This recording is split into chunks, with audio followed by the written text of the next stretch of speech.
Hola, hola, nuevo capítulo, nuevo análisis y nuevas sorpresas. Espero que se encuentren muy bien y que estén preparados para el análisis del día de hoy.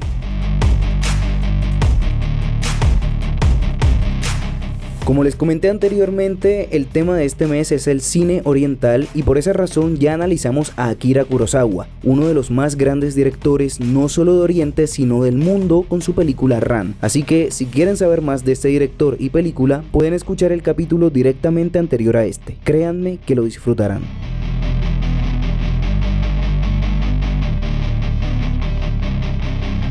Si ya lo escucharon y siguen aquí, es momento de iniciar. Pero antes, amigos y amigas, oyentes del Amanecer del Cine, quiero que le demos la bienvenida a dos nuevos integrantes de este proyecto. Dos grandes personas que nos acompañarán, compartirán con nosotros y nos brindarán todos sus conocimientos de cine. Démosle la bienvenida a Abraham Mackenzie y Johanna Rodelo y dejemos que ellos mismos se presenten aquí ante ustedes. Así que, mujeres primero, Johanna. Hola Diego, muchas gracias por la oportunidad y la invitación. La verdad estoy muy feliz de estar y me hace también mucha ilusión ser parte de esta familia. Espero poder compartir mis conocimientos y pasión por el cine con todos ustedes para así seguir promoviendo que se le dé un mayor valor al séptimo arte. Así será, Johanna. Muchas gracias a ti por estar aquí, por animarte a entrar en este gran proyecto, pero ahora démosle la bienvenida a Abraham. Hola Diego y hola a todos los oyentes. Hablar de cine es una de mis pasiones y bueno, espero que todos juntos podamos crecer en conocimientos y como te dije cuando me contaste del podcast, creo que yo voy a aprender más de ustedes. Bueno, Abraham, aquí todos aprenderemos, eso es uno de los objetivos de este podcast y permítanme decirles que también me siento muy feliz y agradecido con ustedes por unirse a esta nueva etapa. Así que sin decir más, iniciemos.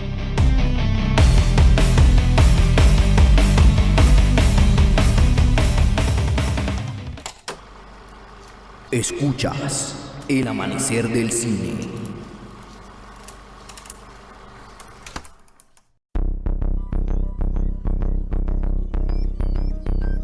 Ahora sí, después de presentaciones, es momento de empezar con el análisis de la película de hoy, la cual fue propuesta por Johanna. Exactamente, Diego. Como todos pueden ver en el título del capítulo, la película que analizaremos será Old Boy de Park Chan-wook y la verdad es que la propuse por dos cosas. Primero, es una gran película que creería ha marcado esta generación y segundo, no podíamos hablar de cine oriental sin mencionar a uno de los mejores directores de los últimos tiempos. Si es que no el mejor que ha dejado Corea del Sur, Johanna, porque aunque es cierto que este país en los últimos 20 años ha crecido en muchos aspectos, incluidos el artístico, y ha dejado muchas películas y directores buenísimos, creería que ninguno le llega a los talones a Park Chan-wook. Aquí también entra el aspecto de la internacionalización y lastimosamente el cine oriental tiene muy poca distribución, por lo que grandes películas terminan siendo desconocidas para la mayoría del público. Lo bueno es que en las últimas 2 décadas, con el auge del cine surcoreano, se ha logrado un mayor apoyo para el cine oriental y poco a poco se va dando más a conocer. Y en gran medida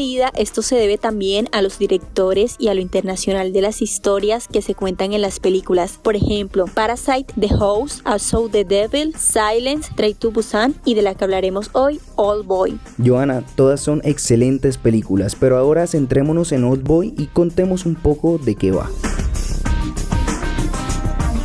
Old Boy cuenta la historia de Dae-soo, un hombre de negocios que sin motivo aparente es secuestrado y confinado en una celda completamente solo. Tras 15 años encerrado, es liberado con la única condición de averiguar la causa de su encierro. Si lo logra, ganará su venganza y si no, perderá su vida y la de la única persona que ama. Una trama sencilla que fácilmente puede ser tomada como una película de acción más, pero que se convierte en un gran viaje cinematográfico cuando se combinan excelentes elementos técnicos con elementos humanos, entre los que se encuentra la dirección de Park Chan-wook. Así que hablemos de eso, chicos.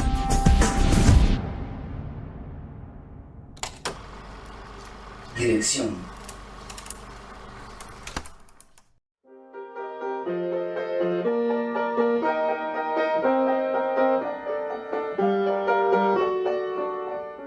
Venimos mencionando a Park Chan-wook y que es un excelente director, pero no damos razones ni decimos exactamente lo que quería mostrar en esa película. Para hacerlo hay que repasar su propio estilo, uno que al momento de estrenarse la película, curiosamente apenas estaba perfeccionando. Permítanme lo explico. El estilo de Park Chan-wook, al igual que mencionaba en el anterior capítulo cuando hablaba del estilo de Kurosawa, está compuesto por ciertas características que lo diferencian de los demás. El primero, y es el más fácil de diferenciar, es el uso de la simetría en la cinematografía. Sus planos están pensados y realizados siguiendo todas las reglas de composición fotográfica. Además, utiliza el denominado bokeh para mostrar o no elementos de importancia para la trama. De hecho, cuando se aparta de las normas establecidas es porque comúnmente quiere decir algo. Por ejemplo, en Oldboy existen planos en los que la ley de la mirada no se aplica y los encontramos en momentos en los que el personaje en escena se encuentra atrapado tanto física como mentalmente.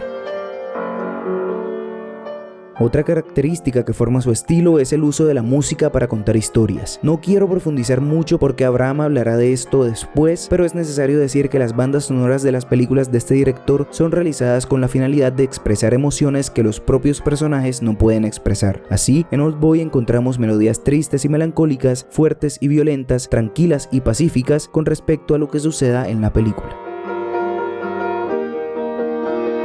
Hay algo que debe dejarse claro y es que la mayoría de producciones de Park Chan-wook son dramas o thrillers que se alejan de lo común e intentan transmitir sentimientos que tengan presente la filosofía y el sentido de la ética y la moral, pero curiosamente contrastados con un humor negro que se burla precisamente de eso mismo, lo cual lleva a todo el que ve estas películas a tener dudas sobre lo que ve y sobre todo a no esperar lo que viene, lo que lleva a su mejor característica, que es el uso de los plot twists o giros de la trama. Con nadie esperando ni intuyendo lo que podría pasar, el director utiliza flashbacks y va dejando pistas para jugar con la mente de todos y dejarlos sorprendidos, como sucede con la revelación de Oldboy que más tarde comentaremos. Park Chan-wook con su estilo logra lo que solamente grandes directores pueden hacer, y es mantener a su audiencia atenta a cada detalle de lo que sucede en sus historias. Diego, es un estilo bastante característico con el que podemos identificar sus películas, que ha inspirado a grandes directores como Quentin Tarantino y que le ha valido para ganar varios premios en diferentes festivales del cine alrededor del mundo. De hecho, Tarantino fue el presidente del jurado de Cannes cuando Oldboy ganó el premio del jurado en ese festival. Hecho que es muy importante, sobre todo conociendo las dudas que se han planteado en las últimas 2 décadas sobre los premios más importantes de la industria, como los Oscar, Golden Globes e incluso, aunque en menor medida, los BAFTA. Pero eso es un tema para otro capítulo. Mejor sigamos hablando del resto de elementos que hacen a Oldboy una película de calidad. Entonces es momento de hablar de la historia y la forma en que el guión la contó. Pero antes, demos alerta de spoiler.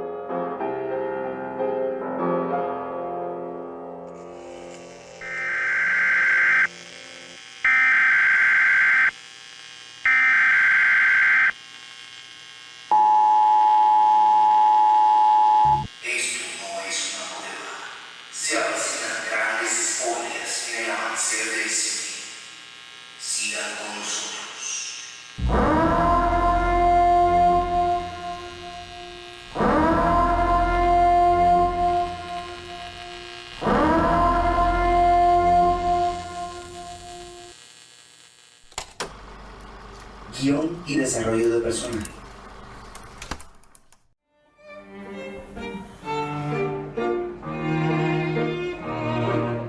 Recomendación: si no han visto la película, pónganle pausa a este capítulo, mírenla y luego regresen. Podrán disfrutarla muchísimo más si no tienen spoilers antes de verla. Ahora sí, Johanna, te escuchamos.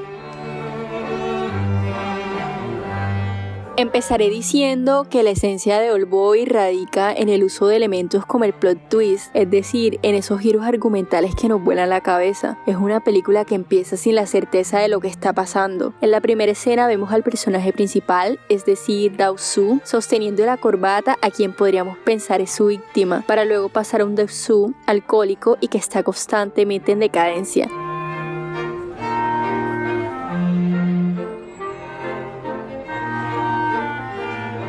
La película está increíblemente contada, desde la premisa que es la venganza, esa venganza cíclica, una película que nos pregunta desde dónde empieza la línea moral de la venganza y cuáles son sus consecuencias. Desde esta premisa es donde Oldboy construye su narrativa argumental que nos lleva a comprender grandes subtextos y reflexiones sobre nuestra relación con quienes nos rodean. Una película donde los recuerdos físicos de los personajes y el concepto de tiempo están presentes en todo el filme.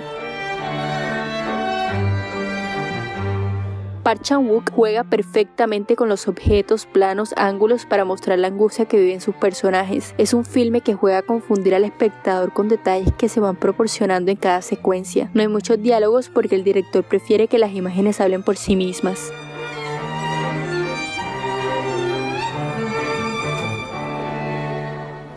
El guión de esta película es sencillamente maravilloso, tiene un crecimiento y unos giros argumentales buenísimos que sin duda atrapan a todo el que ve la película. Por ejemplo, ¿cuál fue tu escena favorita, Abraham? Esa que te atrapó y en la que dijiste ¡wow! Bueno, creo que a todos nos sorprendió el plot twist del final, pero a mí me gustó mucho el plano secuencia de la pelea, el cual está inspirado en los videojuegos de peleas donde vemos a los personajes en 2D. En Oldboy fue grabado así por el reducido espacio del pasillo donde se encontraban. Es una escena icónica, Abraham. Pero sigamos, ¿la tuya cuál es, Joana? Para mí, una de las escenas más impactantes que tuvo la película es cuando Woo Jin está en el ascensor y luego su mano cambia la forma de un arma y aparece allí como cae muerto. Simplemente para mí fue muy revelador el hecho de ver a este personaje de pasar de un elixir de la venganza al dolor, de ya no estar eufórico por lo que logró, sino de saberse desdichado para siempre. Entonces digamos que la venganza para él era una distracción de su propia desdicha, una escena totalmente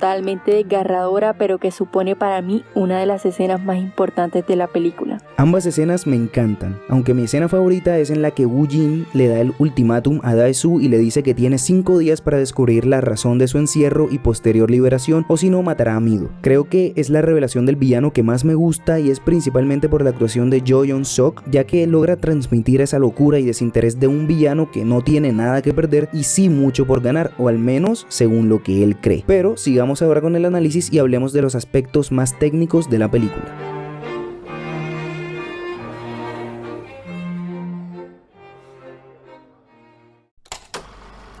Diseño de sonido.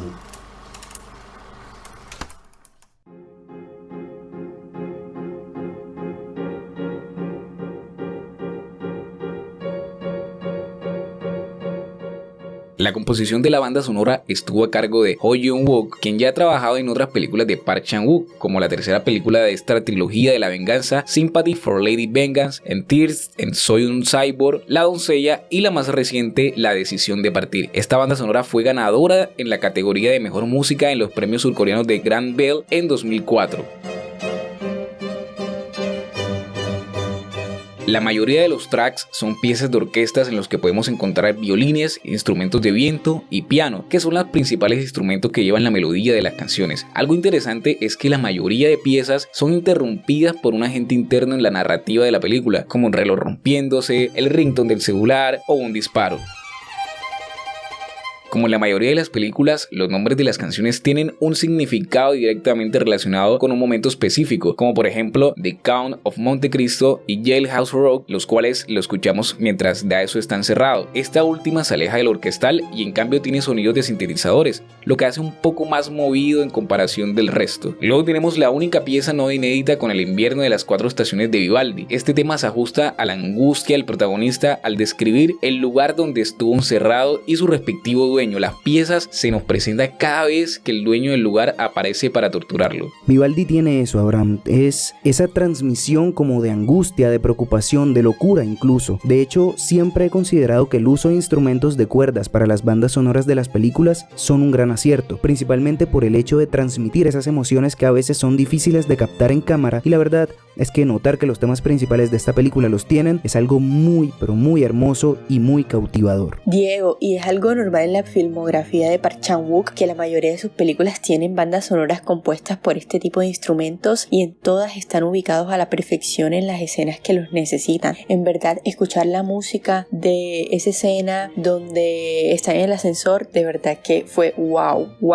Tienes razón, Joana, y de hecho las dos principales piezas de la banda sonora están interpretadas con estos instrumentos. Estos temas nos marcan los momentos más importantes de la película. Cries and Whispers, que traducido es gritos y susurros, es el primero con el cual se nos es presentado el secuestrador de Dae-soo. Es un vals con una melodía dramática que inspira dolor y pérdida, evocando los sentimientos del antagonista por su hermana. De este tema se derivan Breathless, sin aliento en español, y Farewell My Lovely, Adiós mi amada o adiós mi querida. Breathless inicia con el piano marcando la melodía y el violín le responde, representando así al hermano y hermana respectivamente, por lo que solo lo escuchamos en las interacciones de los dos. Mientras que en Farewell My Lovely hay una predominancia del violín y el piano muy por debajo, pues es la despedida de la hermana y Lee Woo-jin ya había consumado su plan. El tema se ve interrumpido abruptamente por el disparo de la cabeza que el mismo Lee Woo-jin se propina, que incluso también se quedó en la versión de estudio. Es una terminación brutal de esta pieza musical.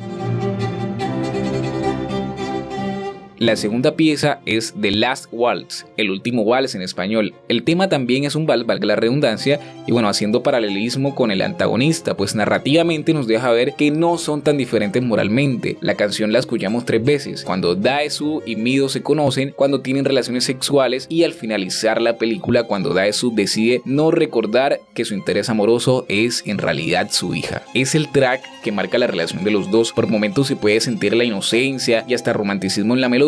Sin embargo, cuando descubrimos la verdad, le agregaría también que se siente una sensación de asombro o resignación y hasta de incomodidad al saber ya que es una relación incestuosa de padre e hija. Pero bueno, Giovanna, ¿sabes qué otro elemento está casi milimetrado con respecto a la trama? Voy a suponer que la fotografía.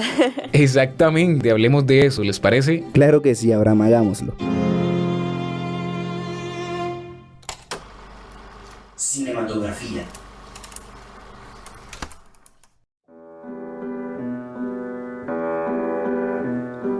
La fotografía de Old Boy, así como la de la mayoría de las películas de Park Chan-wook, es sencillamente magistral y tiene varios puntos que analizar. En primer lugar, hay que destacar una de las características principales del estilo del director, la cual es el uso de la simetría, utilizada en este caso para crear una sensación de equilibrio visual y resaltar elementos clave en cada escena, elementos que nos sumergen aún más en la trama y nos transmiten una sensación de orden y armonía en medio del caos que rodea a los personajes. Ahora bien, en relación a la planimetría, en la mayor parte de la película encontramos primeros y primerísimos planos que sirven para capturar de una mejor manera las emociones de los personajes y, hasta cierto punto, nos refuerzan las sensaciones de encierro en la que se encuentran al no poder escapar de su realidad, algo parecido a lo realizado por Tom Hooper en Los Miserables y El discurso del rey. Por otro lado, la película también utiliza muchos planos detalles que resaltan la crudeza a la que se enfrentan los personajes en su historia. Por ejemplo, objetos, heridas e incluso comidas que convierten a la película en algo difícil de observar en muchas ocasiones. Por último, y no podía omitirlo, también encontramos el plano secuencia de la pelea, el cual transmite el realismo que sentiríamos si observáramos una pelea de este tipo en una situación real, sobre todo cuando juntamos el plano secuencia con el paneo utilizado y la actuación de los personajes.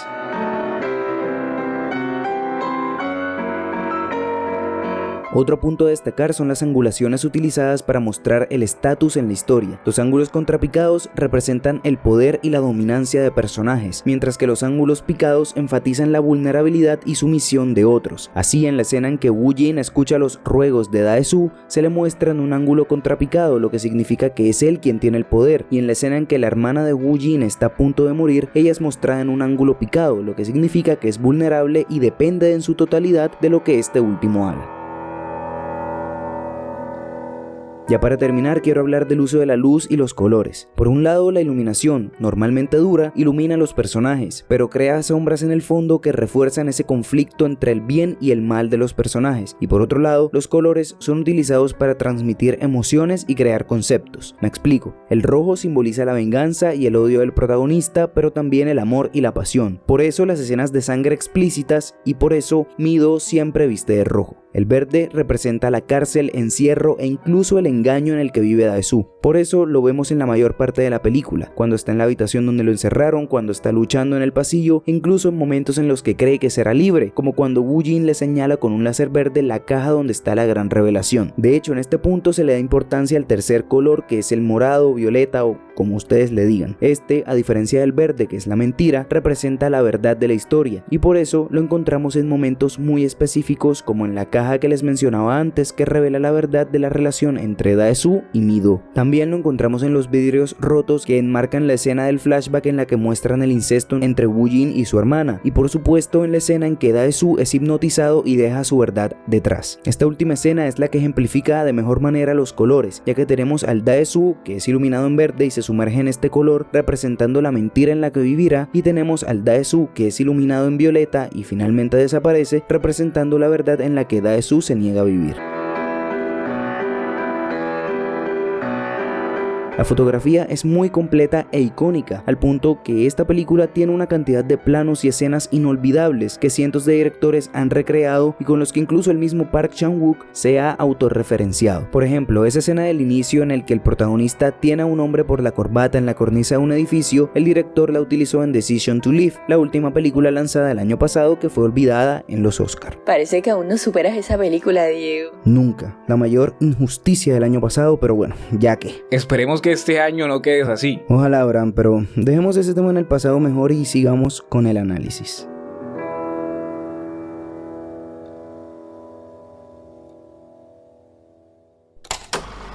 Actuación.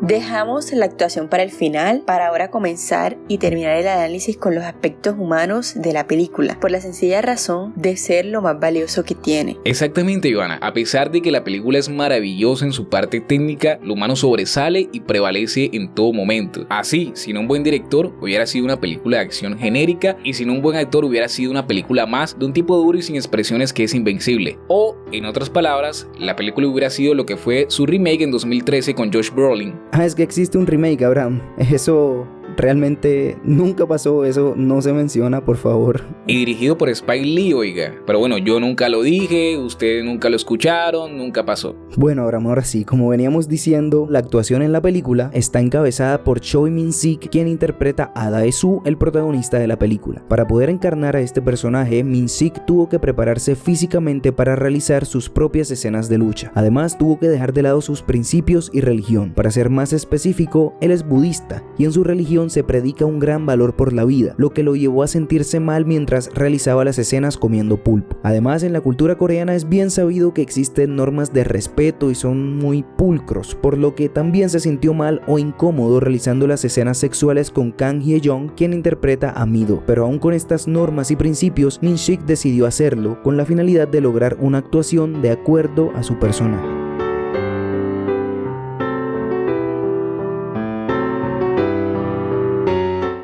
Ahora bien, lo verdaderamente recalcable de la actuación de Min-sik fue el rango actoral que mostró en relación a las emociones de su personaje, porque podía pasar de una emoción a otra en menos de 3 segundos y hacerlo completamente creíble, como en esa última escena en la que su rostro pasa de felicidad a una combinación entre odio y dolor en solo unos instantes. Para terminar, quiero mencionar un elemento que no es tan fácil de diferenciar, pero que es bastante notable. Hablo de la voz como transmisora de sentimientos. Al inicio, la voz de Min-sik era aguda y débil, pero al pasar el tiempo encerrado se volvió gruesa y agresiva, lo cual es una muestra del proceso que vivió el personaje y que interpretó el actor con mucha grandeza. Chicos, creo que Choi Min-sik entendió precisamente lo que buscaba transmitir en la película. Yo también lo creo. El odio y el dolor en su mirada final lo explica todo. Exactamente, y es ahí donde radica todo, en esa mirada final, porque nos transmite lo que dice textualmente en la película. La venganza es buena, pero ¿qué ocurre cuando te has vengado? De seguro todo vuelve. Así que es sencillo notar que este es el mensaje que quiere dejar el director y es algo que incluso se encuentra en las otras 2 películas de la trilogía de la venganza. Ese sentimiento de que la venganza no tiene ni lleva a nada bueno, que solo transforma a todo el que lo hace en monstruos que se preguntan, al igual que Dae-soo, si en algún momento podrán volver a ser ellos mismos, aún sabiendo que eso nunca sucederá y que tendrán que aprender a vivir con el mal en su interior, dominarlo y crecer con él, porque a pesar de ese mal, la vida de cada uno es importante y todos, así como dice la película, aunque no sean mejor que una bestia, tienen derecho a vivir. Datos curiosos.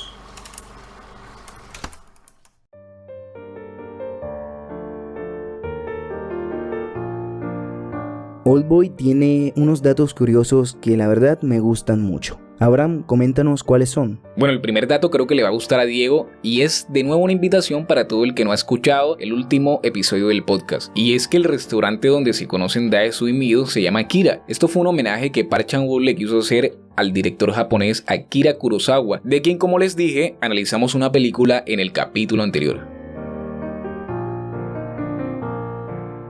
Como segundo dato tenemos que la escena de la pelea tardó 3 días de rodaje y a pesar de eso, para Choi Min-sik, quien da vida a Dae-soo, las escenas más difíciles de grabar fueron cuando comió pulpo vivo y cuando tiene sexo con Mido. En las 2 escenas se sintió incómodo.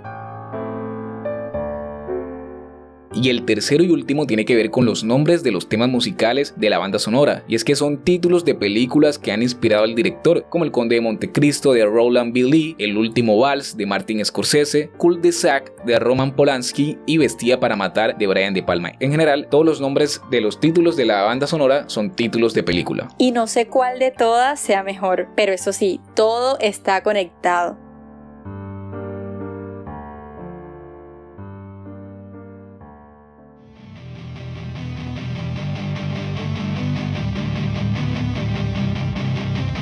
Hemos llegado al final de este capítulo. Fue la presentación de nuestros nuevos integrantes, así que coméntenme qué tal se sintieron. Bueno, Diego, definitivamente me voy con una sensación de querer descubrir cines de otras latitudes. En el caso del cine coreano solo había visto Parásitos y con Oldboy uno se da cuenta que hay un mar de historias por navegar, en especial las de Park Chan-wook. Bueno, en mi caso yo tuve un acercamiento con este director desde muy temprana edad. Me acerqué por primera vez cuando vi Oldboy precisamente y bueno, una de las mayores sensaciones que tengo con relación a este director es el hecho de que siempre está tocando temas muy de la condición humana. Por ejemplo, toca temas como el amor, también toca temas controversiales como lo puede ser el incesto, toca temas como la venganza, temas como la desigualdad social. Entonces me parece que es un director que tiene muy claro el mensaje que quiere transmitir en cada una de sus películas y en verdad que esto lo relaciono mucho con estar aquí en El Amanecer del cine por el simple hecho de que hay una parte que quiere ver a través de las emociones, de las sensaciones humanas. Entonces se me hace muy genuino el hecho de que estemos aquí compartiendo sobre algo que está muy presente en todos nosotros, pero también a través del cine en la filmografía, porque a fin de cuentas el cine lo que cuenta es lo que somos nosotros. Bueno chicos, seguiremos creciendo poco a poco sin lugar a dudas. Por ahora solamente queda recordar los lugares donde estamos disponibles. Correcto, Diego. En nuestras redes sociales nos encuentran como El Amanecer del Cine. Estamos en Instagram, Facebook y TikTok. Y nos pueden escuchar en su plataforma de streaming de audio de preferencia: Spotify, Amazon Music, Apple Podcasts, iVoox, YouTube, Deezer, Google Podcasts y muchas más. Síganos, suscríbanse y manténganse atentos a toda la información y a las dinámicas que realizamos. Nos escuchamos en una próxima ocasión. Muchas gracias por permanecer con nosotros. Y no lo olviden, nosotros somos El Amanecer del Cine. Chao, chao.